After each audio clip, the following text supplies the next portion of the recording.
Assalamualaikum warahmatullahi wabarakatuh. Bismillahirrahmanirrahim. Alhamdulillah wassalatu wassalamu ala Rasulillah wa ala alihi wa sahbihi wa man tabi'a hudah. Wa la haula wa la quwwata illa billah, amma ba'd. Allahumma anfa'na bima 'allamtana wa 'allimna ma yanfa'una wa zidna ilma, amin ya rabbal alamin.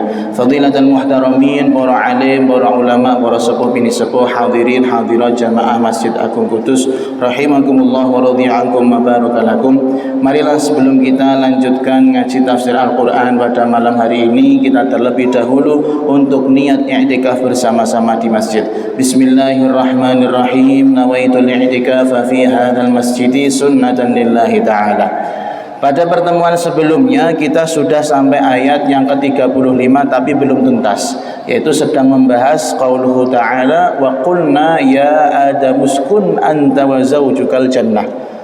Dan kami Allah subhanahu wa ta'ala firmankan kepada Adam. Isi firmannya begini: ya Adam, wahai Adam, uskun, bertempat tinggallah engkau, anta wa zawjuka, kamu dan juga istrimu. Siapa yang dimaksud?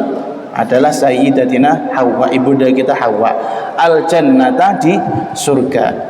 Lalu kemarin kita sudah sampaikan ada beberapa golongan yang mengatakan surga yang dimaksud ini menurut jumhur para ulama, orang-orang ahli tafsir mengatakan adalah surga yang nanti sebagai tempat kembali kita di akhirat nanti. Wong-wong mukmin, ya, orang-orang yang bertakwa, yang beramal saleh, ketika meninggal dalam keadaan husnul khotimah, nanti kembalinya kemana? Ke surga. Nah, ini surganya Nabi Adam sama dengan surga yang insya Allah semuanya kita nanti kembali ke sana, karena kita ternyata penduduk surga. Tapi ada yang mengatakan, sebagian dari kaum Mu'tazilah dan Qadariyah mengatakan bahwasanya surga ini bukan surga akhirat, tapi surga yang dimaksud adalah perkebunan pertamanan yang ada di dunia. Ada yang mengatakan tempatnya ada di Persia, ada yang mengatakan di Palestina dan lain-lain.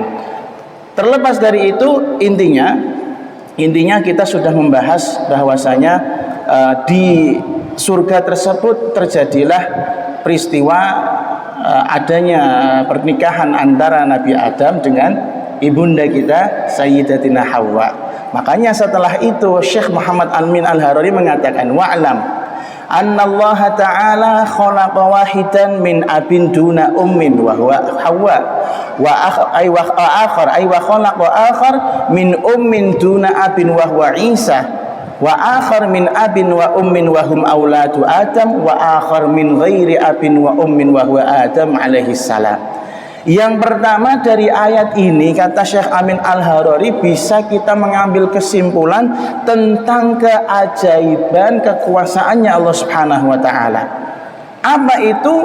Bahwasanya luar biasanya Allah mampu menciptakan sesosok makhluk, sesosok orang, dia punya bapak tapi nggak punya ibu. Siapa yang dimaksud? Ibunda kita Sayyidatina Hawa. Karena Sayyidah Hawa menurut versi cerita-cerita para mufassirin, beliau diambil dari mana? Tulang rusuk kirinya Nabi Adam. Tercipta, ayahnya ada tapi tidak ada ibunya. Dan juga Allah luar biasanya pernah menciptakan sesosok yang punya ibu tapi nggak punya ayah, yaitu Nabi Isa alaihissalam, suci, bukan dari hasil perzinahan. Nah, saat ini masya Allah, naudzubillah min dzalik, banyak sekali bayi-bayi yang lahir punya ibu tanpa ayah, hasil kecelakaan, nafsu sesaat, wal iyadzubillah. Makanya hati-hati ya, pergaulan ini betul-betul harus dijaga. Jangan gampang-gampang berteman dengan yang bukan mahramnya. Ojo gampang-gampang ketemu cewek kalau cowok, ya. Begitu juga sebaliknya, jangan gampang-gampang ketemu cowok. Kalau kebablasan, setan yang tertawa, nangislah kau. Dan gitu kan, lahir anak tanpa ayah, naudzubillah min dzalik. Makanya kejadian akhir-akhir ini, waliyadzubillah, banyak sekali anak-anak muda kita yang tidak dijaga akhlaknya, mungkin karena pergaulannya, mungkin karena keluarga tidak memperhatikan, akhirnya mereka melakukan hubungan-hubungan yang tidak diridhoi oleh Allah Subhanahu wa taala. Masuk di situ tertawa setan, keluar kamu menjadi nangis sejadi-jadinya. Naudzubillah min dzalik. Tapi ini kasusnya Nabi Isa alaihi salam betul-betul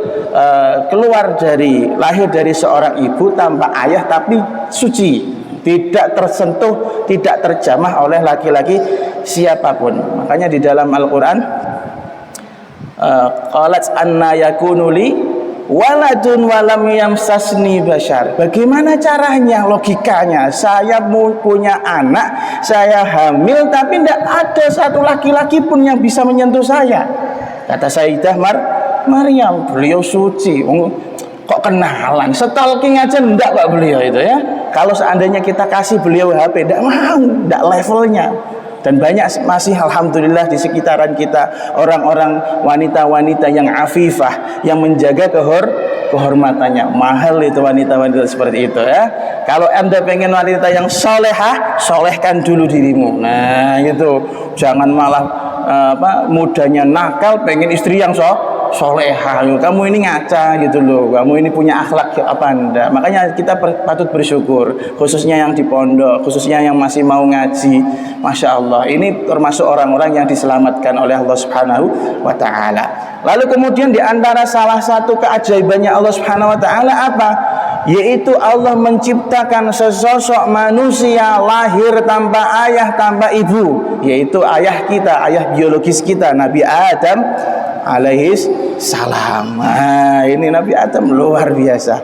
Maka ini semua termasuk daripada keajaiban kekuasaannya Allah Subhanahu wa ta'ala. Maka sangat keliru sekali seandainya dalam konsep ketuhanan ada saudara-saudara kita yang mempercayai Nabi Isa sebagai Tuhan karena punya peristiwa lahir tanpa seorang ayah. Maka kita jawab, lebih kerenan Nabi Adam, tidak punya ayah, tidak punya ibu, lahir gitu.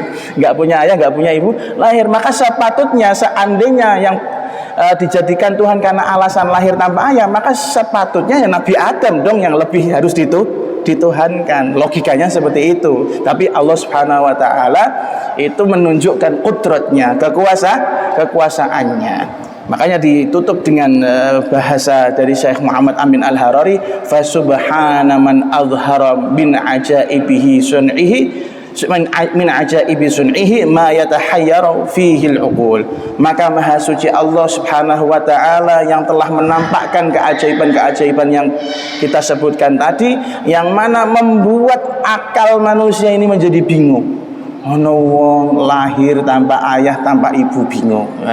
Ada orang lahir punya ayah, tidak punya ibu, Sayyidah Hawa. Ada orang lahir punya ibu, tidak punya ayah, Nabi Isa. Dan dengan jalan suci loh ya, bukan jalan zina. Kalau jalan zina banyak sekali, wal iyadzubillah. Itu yang pertama. Kemudian yang kedua, kata Syekh Amin Al-Harari, "Tsumma anna Allah Ta'ala khalaqa Hawa li amrin taqtadhihi al-hikmah liyadfa'a Adam wahsyatahu biha likauniha min jinsihi." Hikmah diciptakannya ibunda kita Hawa, dan mungkin kepada kita hikmah diciptakannya wanita. Apa? Allah Subhanahu wa ta'ala menciptakan ibunda Hawa, ada hikmah di baliknya.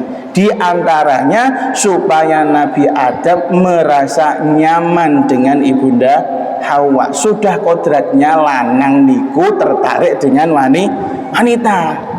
Sing aneh tuh lanang tertarik dengan lanang. Waliyadzubillah, ya ada gitu, aneh toh. Ini sudah menyalahi kodrat. Sudah menyalahi kodrat daripada SOP di surga. Ciptaannya swarga, orang-orang surga itu yang lanang, laki-laki tertarik sama perempuan. Kok bisa-bisanya laki-laki nyaman sama laki-laki, homo sapien, atau perempuan nyaman sama perempuan. Nah, yang akhir-akhir ini malah lucu meneh. Laki-laki nyaman dengan boneka seks. La ilaha illallah Muhammadur Rasulullah. Wes ra normal kabeh niku. Maka ini hikmahnya wanita diciptakan ya untuk agar kita kaum Adam merasa nyaman dengan wanita. Begitu juga sebaliknya, seorang wanita nyaman dengan kita sebagai suaminya, kan gitu. Memang seperti itu, dari jalan surganya seperti itu. Kalau orang punya kelakuan tidak sama dengan orang surga, ya rada angel Pak balik ning swarga. Rada angel. Nah, itu yang pertama, hikmah pertama. Hikmah yang kedua, waliya baqa az-dzurriyyah ma'ala mamaril azmani wal ayyam ila sa'atil qiyam. Hikmah yang kedua adalah tujuannya diciptakannya ibunda kita Hawa, lalu kemudian dinikahkan dengan Nabi Adam supaya apa? Supaya keduanya memiliki keturunan yang sampai nanti ila yaumil qiyamah. Sebab dengan adanya keturunan ini akan tercipta apa? Fa inna baqa'aha sababun liba'thihil anbiya. Karena dengan adanya anak-anaknya Nabi Adam, keturunannya Nabi Adam ila akhir sa'ah, akhirnya Allah utus para nabi dan para rasul. Coba Nabi Adam sama Sayyidah Hawa tidak kawin, tidak ada dunia ini ceritanya, sejarah juga hilang. Wa tasyri'us syara'i wal ahkam, dan hikmah selanjutnya adalah Allah menetapkan aturan-aturan syariat di muka bumi ini. Terus yang terakhir, wa natijatun li amri ma'rifatillahi ta'ala fa innallaha ta'ala khalaqal khalqa li ajliha.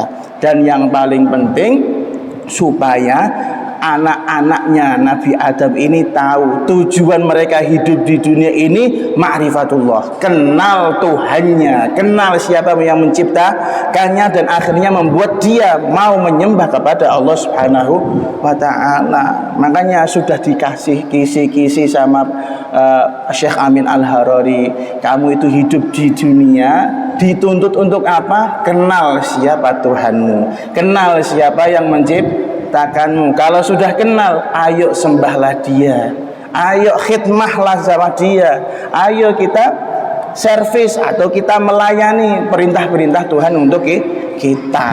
Seandainya Nabi Adam dan Sayyidah Hawa tidak nikah, atau bahkan Sayyidah Hawa tidak diciptakan, dunia ini nggak ada sejarahnya. Sama dong akhirnya dengan ceritanya para malaikat ketika mereka menguasai bumi ya dimbarno, ora arti gunane ngoten. Terus yang ketiga, min manafi'iz zaujiyah, di antara manfaatnya pernikahan, zaujiyah pernikahan. Wa fi zaujiyyati manafi'un katsirah diniyah wa dunyawiyah wa ukhrawiyah. Lah, dengarkan. Di dalam urusan pernikahan, orang nikah itu ada kebaikan yang banyak, ada manfaat yang banyak, baik dari segi agama, baik dari segi duniawi dan segi akhirat.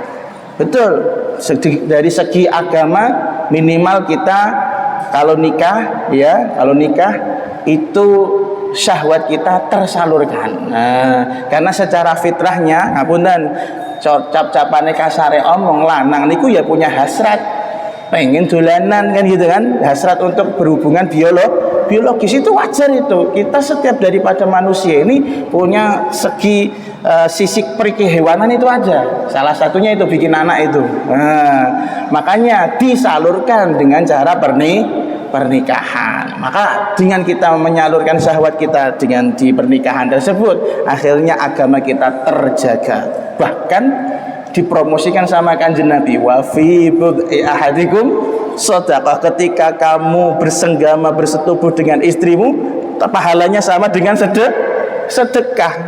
Warote sahabat, loh, masa main suami istri gitu-gitu ada pahalanya ya Rasulullah? Dijawab sama Rasulullah, bagaimana? Bukankah kalau orang menyalurkan syahwatnya kepada yang haram dia dapat dosa? Begitu juga sebaliknya, ketika engkau menyalurkan syahwatmu kepada istrimu walaupun elek, itu sedekah, pahala. Wis iku dinikmati, diglobot pokoknya. Min haitsu syi'tum kan gitu. Dari arah manapun silahkan. Yang penting bolongannya pas. Jangan bolongan yang aneh-aneh ya. Orang sekarang itu fantasinya naudzubillah min dzalik. Ya Mas Nizam ya. Nah, iya naudzubillah min dzalik. Wis ana bolongan sing kepenak golek knalpot ngoten niku lho. Gitu. Allah Allah. Wis ana sing bolongan, ngapunten mboten niat saru nggih. Wis ana bolongan sing kepenak golek dubure napa kucing, golek dubure kambing. Niku wis keluar dari fitrah. Jaga betul kefitrahan ini. Ini adalah nikmat dari Allah Subhanahu wa taala. Wa dunyawiyah, begitu juga kemanfaatan duniawi. Dengan kita punya istri, kemudian kita bangun rumah tangga, makanya bukan tangga rumah tangga, maksudnya semakin lama semakin naik mencapai kemuliaan. Itu juga ada nanti kolaborasi antara suami istri, income dari suami, pendapatan dari istri digabung untuk kebutuhan hidup. Sing akor ora rebut-rebutan, ngoten lho. Malah cerai harta gono gini. Wa ukhrawiyah, dan tentunya juga untuk menjaga akhirat kita. Nah, kenapa akhirat? Kita baca seterusnya. Walam yadhkurillahu ta'ala fi kitabihi minal anbiya ilal mutazawwijin. Urusan pernikahan itu untuk kebaikan akhirat kita, karena harus kita ketahui bahwasanya Allah Subhanahu wa taala tidak pernah menyebut ada satu nabi pun di dalam kitabnya itu yang jomblo, katanya gitu. Semuanya para nabi itu menikah. Dan orang-orang mungkin mengatakan wa qalu inna Yahya alaihi salam qad tazawwaj linailil fadl wa iqamati sunnah walakin lam yujami' likauni dzalika azimatan fi tilka syariah. Tapi kalau Anda misalnya mengatakan, loh ya betul, oke, para nabi itu nikah, tapi kita lihat itu si Nabi Yahya itu juga nikah, tapi dia tidak pernah menyentuh istrinya. Kan? Nikah tapi nggak pernah menyentuh istrinya. Di dalam Al-Quran wa kana sayyidan wa hasuran wa nabiyan minas sholihin. Yahya itu seorang pemimpin, hasuran, dan dia tidak pernah yujami, alias hasuran ini tidak pernah menjima atau bersetubuh dengan istrinya. Lah gunane bojo apa dong? Ini Nabi Yahya loh ya. Mungkin Anda pertanyaannya seperti itu. Nabi Yahya nikah tapi kan nyatanya istrinya nggak diapa-apain. Buat apa dong nikah kan gitu kan? Dijawab di sini. Ya, adanya orang menikah di zamannya Nabi Yahya itu tingkat ibadah syariat tertingginya ketika ada orang nikah tapi nggak menyentuh istri. Oh, sabar. Duwe dolanan tapi rak dinggo. Paham sampean? Ibaratnya gini, Anda punya uang pengen jajan nih, tapi nggak dipakai uangnya. Nah ini tingkat ibadah tertingginya di zamannya Nabi Yahya. Kalau Nabi Muhammad SAW ya pakai, jangan dianggurin ya, jangan dianggurin. Makanya di dalam Al-Quran bahasanya untuk Nabi Yahya sayyidan wa hasura. Yahya itu adalah pemimpin, Nabi Yahya itu adalah orang yang menikah tapi tidak menyentuh istrinya, karena di zaman itu syariat memandang bahwasanya seseorang punya istri tapi nggak megang menyentuh istri itu adalah kebaikan tertinggi. Wah, zuhud istilahnya. Nah saiki ojo jangan dilaksanakan. Oh, an-nikahu sunnati faman raghiba an sunnati falaisa minni, kata Rasulullah. Nikah itu adalah tuntunanku. Barang siapa yang enggak suka dengan tuntunanku maka bukan dari umatku. Dan di hadis yang lain, tazawwaju al-wadud al-walud fa inni mukatsirun bikumul umama yaumal qiyamah au kama qala. Nikahilah wanita-wanita sing metengan, wanita-wanita yang gampang mengandung, mbok ceblok langsung jadi. Nah, itu karena apa? Fa inni mukatsirun bikumul umama yaumal qiyamah, nanti di akhirat saya akan membanggakan banyaknya jumlah kalian di hadapan para nabi di akhir zaman nanti di yaumil qiyamah. Makanya besok nek nikah, kalau memang rezekimu banyak mending punya anak banyak. Tapi kalau rezekimu cepet wis rasane aneh, wis rezekine sithik malah metengan sisan. Nah, ini diatur juga, diatur. Makanya kadang program pemerintah juga harus kita sukseskan bagi orang-orang yang secara finansial memang tidak kuat. Karena banyak anak bukan banyak berkah, bisa jadi banyak masalah. Untuk era zaman ini nggih. Bon. Wa fil ashbah laisa lana ibadatun syuri'at min ahdi Adam ilal an thumma tilkal ibadah tastamirru fil jannah illal iman wan nikah. Di dalam kitab Al-Ashbah, mungkin Al-Ashbah wan Nadhair, kitabnya Al-Imam As-Suyuti, kata beliau tidak ada satu ibadah yang disyariatkan mulai zamannya Nabi Adam hingga kembali lagi ke surga nanti itu kecuali pernikahan dan keimanan. Jadi ibadah yang sudah disyariatkan sejak zamannya Nabi Adam terus sampai hari ini, terus sampai kembali lagi ke surga, itu cuman dua, yaitu iman dan nikah. Nah, iman dan nikah. Qila, dikatakan fadlul muta'ahhili 'alal azbi ka fadlil mujahid 'alal qa'id. Dikatakan bahwasanya keutamaan, kemuliaan orang yang sudah berkeluarga di atas orang-orang yang hanya menjomblo itu seperti halnya orang yang jihad fisabilillah menang mengalahkan orang yang hanya duduk di rumah tidak ikut perang fisabilillah. Maka status saya kalau menurut riwayat ini berarti saya lebih keren daripada anda-anda yang masih jomblo ini.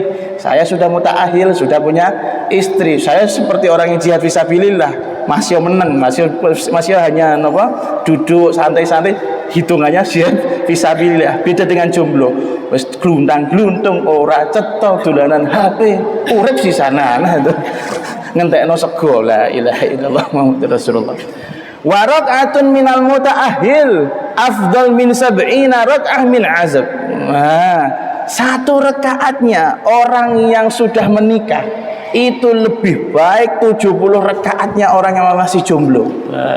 Hati-hati ya, makanya jangan sampai jomblo, jangan sampai jomblo. Iman kita belum sejauh itu. Nah, makanya kalau ada kesempatan, ada uang, ada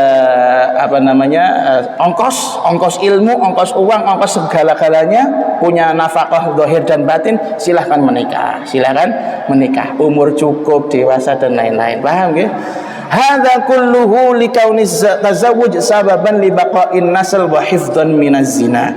Semua yang disampaikan ini daripada fadilahnya, keutamaannya menikah, karena menikah itu menyebabkan salah satu penyebab kita punya keturunan, dan juga salah satu penyebab kita terhindar daripada yang namanya zina. Makanya di dalam hadis itu disebutkan kalau kita di keluar rumah lalu kemudian melihat yang gingis-gingis misalnya, yang membuat syahwat kita terangsang, langsung aja cepet-cepet balik. Disalurkan kepada istri, pahala itu. Daripada kamu stalking si wanita tersebut, kamu cari DM-nya malah open BO waliyadzubillah. Nah, itu dosa, harus dituruti. Pokoknya sudah dikasih cara oleh Rasulullah ya. Kalau lihat wanita kemudian kamu tertarik betul dengan dia, langsung pulang. Kalau punya istri, nah sih ada bojo lagi, repot lagi.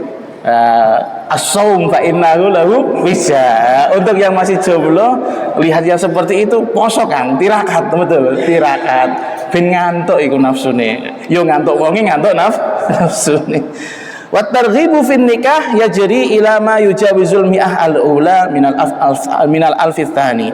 Dan dorongan untuk menikah di zaman-zaman orang dulu itu kira-kira sampai kisaran tahun 1200-an Hijriah.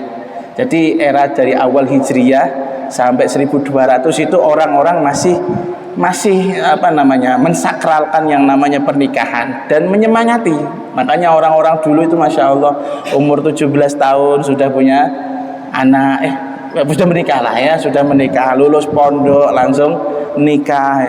Dulu seperti itu. Karena itu mereka mikirnya nggak prewedding, nggak mikir catering, nggak mikir gedung kan, pokoknya nikah jadi sah bismillah kan ngoten nggih.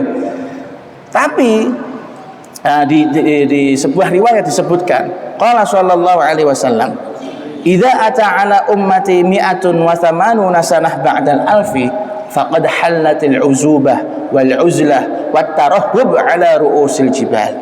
Ketahuilah, kata Rasulullah sallallahu alaihi wasallam, jika sudah masuk tahun 1180, nah, ini sekarang 1000 berapa? 446 ya, 46 Hijriah kan, 1180, sudah kelewat sekitar 2-3 abad yang lalu. Maka faqad halatil uzubah, di saat itulah orang-orang sudah mulai suka menjomblo, gak suka nikah. Entah itu karena dia nafsu sama perempuan sudah berkurang, atau nafsunya sama sesama lebih meningkat. Na'udzubillah min dzalik. Begitu juga wal uzlah, dan orang-orang suka menyendiri. Coba sekarang kita ini ngumpul kayak nongkrong sama-sama di tempat makan, tapi semuanya menyendiri semua, pakai HP sendiri-sendiri, gak ada obrolan di tempat makan. Kita betul ngobrol, ketemu yuk kita ngopi di sana. Ayo, sampai tempatnya itu sendiri-sendiri hidupnya.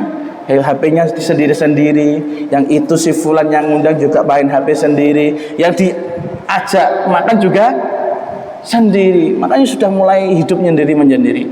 Wattarahub ala ru'usil jibal, dan juga orang-orang sudah mulai menyendiri ke tempat-tempat puncak gunung untuk mencari atau mengamankan keimanannya. Ini nanti akan terjadi. Uzlah itu ya seperti itu, hidup menyendiri, entah itu bersama banyak orang atau memang betul-betul menyendiri zahiran wa batinan. Dan inilah yang menyebabkan orang sudah mulai nggak suka nikah. Momennya sampai naik dulu TikTok tadi pagi, nggak jarak saya nonton TikTok, itu ada keluhan wanita-wanita. Kamu apa nggak takut kalau menikah? Jangan ya dek ya, jangan. Nanti kalau nikah kemudian ternyata suamimu adalah orang yang bajingan, main tangan, nggak sama ketika waktu pacaran, kamu sakit loh dek ya, jangan ya dek ya. Terus ono muni ngene, seorang wanita mengatakan, kamu pengen nikah, apa kamu nggak takut kemudian masa mainmu, kemudian kamu jalan-jalan dilarang-larang oleh suamimu? Jangan ya dek ya. Allah karim, sudah mulai zaman akhir, lebih daripada 1180 Hijriah. Nanti di akhir zaman banyak orang-orang yang nggak mau nikah. Kadang ada yang mau nikah tapi nggak mau punya anak, child free. Menlapo kawin kono karo kenal pot ae sisan.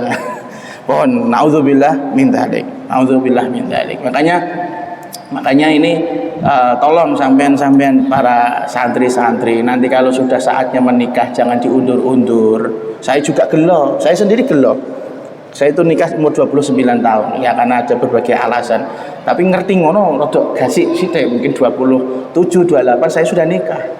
29 wis ketuan. Lah saiki ana sing umur 40 urung kawin-kawin iku yo. Wes innalillahi wa inna ilaihi rajiun niku. Loh, sekarang kan pertanyaannya umur 40 tahun mau nikah, itu yang mau siapa gitu loh. Wis rak payu ngono lho, raimu rai bungke, wis rak payu kan ngoten. Kejaba Anda seorang Gus, Anda seorang kiai besar, bisa milih, kamu aku pilih jadi istriku kan gitu kan. Misal Gus Azka itu misalnya, Masya Allah, wis ganteng, alim, sholih gitu, kelemis, sugih kan misalnya, nunjuk wanita siapapun mau orangnya. Tapi kalau orang yang nggak punya background kuat seperti itu, apa kira-kira payu nikah? Jangan jadi perawan tua, jangan jadi Joko tua, mending Joko Kendil mawon. Terus lanjut kita pembahasan ke ayat yang masih seterusnya. Wa kula minha. Di situ Allah Subhanahu wa taala berfirman kepada Nabi Adam dan Ummina Hawa. Apa? Wa kula minha. Wahai kalian berdua, makanlah makanan-makanan yang ada di surga, min thimaril jannah, dari buah-buahannya surga. Makanya nanti kalau sampean bertanya, Gus ning ngene swarga kok buah-buahan ae tok sing diketok-ketokno. Ya, bukan gitu. Nanti di surga itu ya macam-macam. Ini hanya salah satu bentuk kenikmatan swarga adalah apa?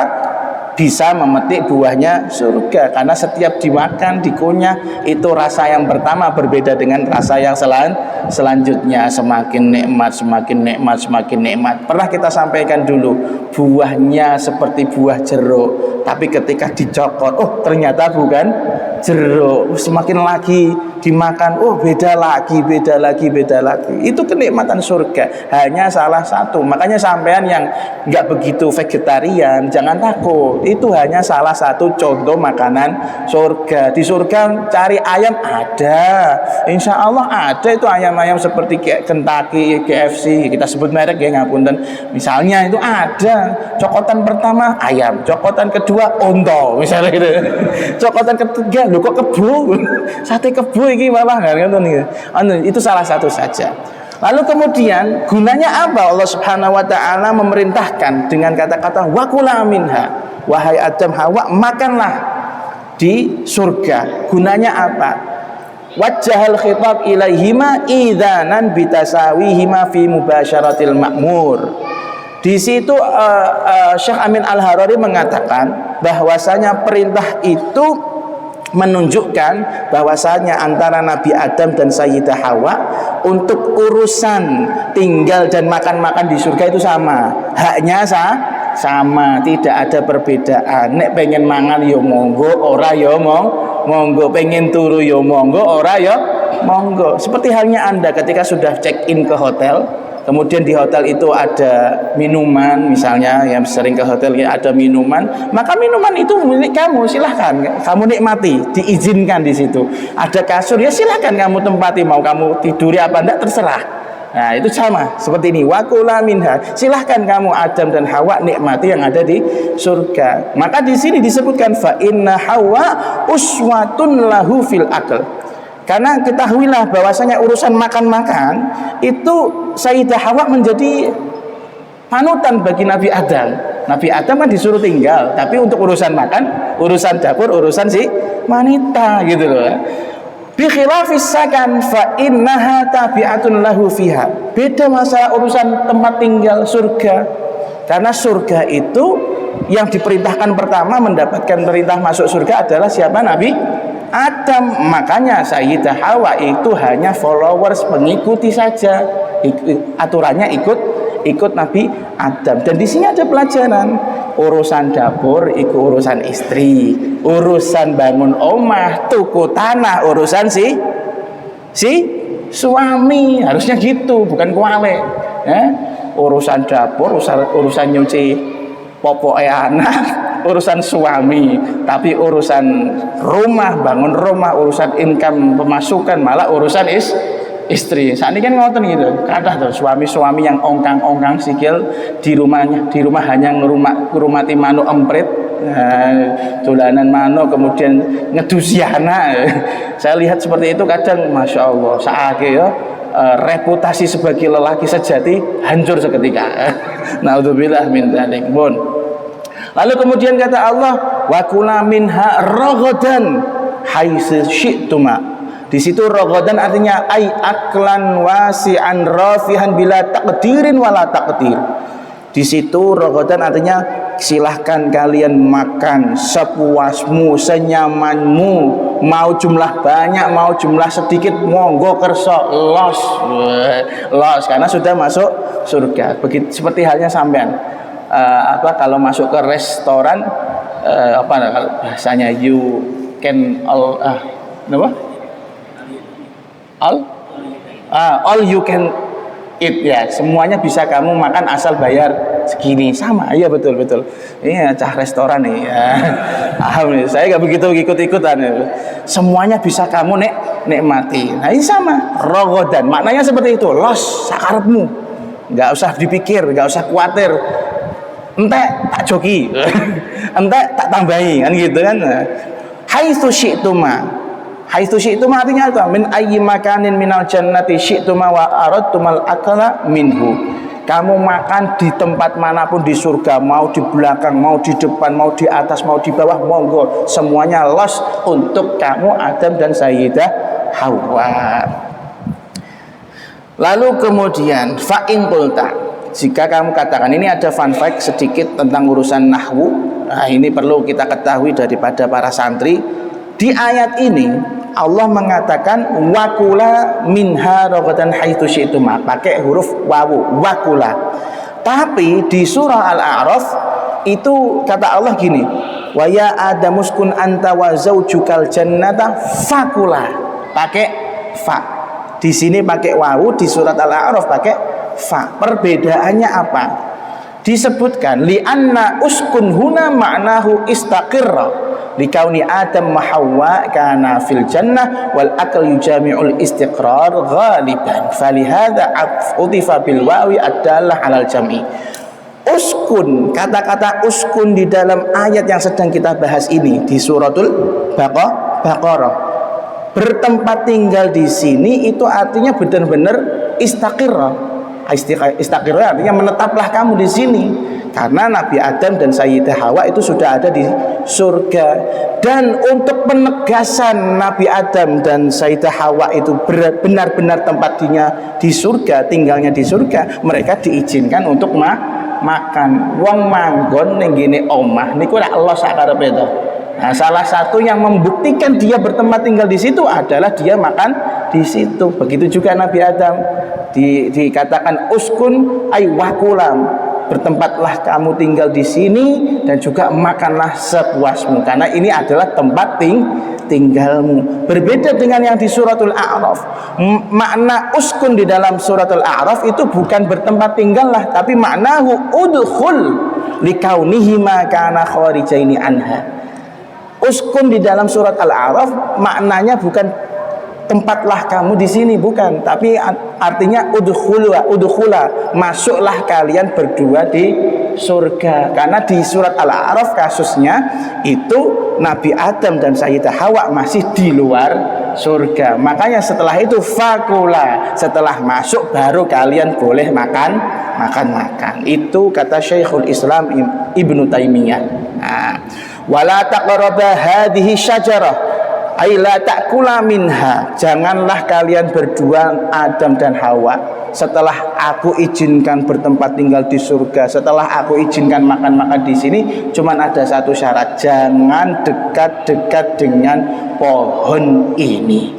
Yang menjadi pertanyaan, pohonnya ini pohon apa? Dibahas di pertemuan yang akan datang. Wallahu a'lamu bissawab. Bismillahirrahmanirrahim. Alhamdulillahirabbil alamin. Allahumma shalli ala sayyidina Muhammadin wa ala alihi washabihi ajma'in. Rabbana anfa'na bima 'allamtana, rabbi 'allimna alladhi yanfa'una, rabbi faqihna wa faqih ahlana wa qarabatin lana fi dinina ma'a ahli al-qudri untha wa dzakar, rabbi waffiqna wa waffiqhum lima tartadi qawlan wa fi'lan karama warzuqil kulla halalan دائما وأخلا أتقياء علما نحظى بالخير ونكفى كل شر ربنا واصلح لنا كل الشؤون وأقر بالرضا منك العيون واقضي عنا ربنا كل الديون قبل أن تأتينا رسل المنون واغفر استر أنت أكرم من ستر وصلاة الله تغشى المصطفى من إلى الحق دعانا والوفاء بكتاب فيه للناس شفاء وعلى الآل الكرام الشرفاء وعلى الصحب المصابيح الغرر اللهم اهدنا بهداك واجعلنا ممن يسارع في رضاك ولا تولنا وليا سواك ولا تجعلنا ممن خالف أمرك وعصاك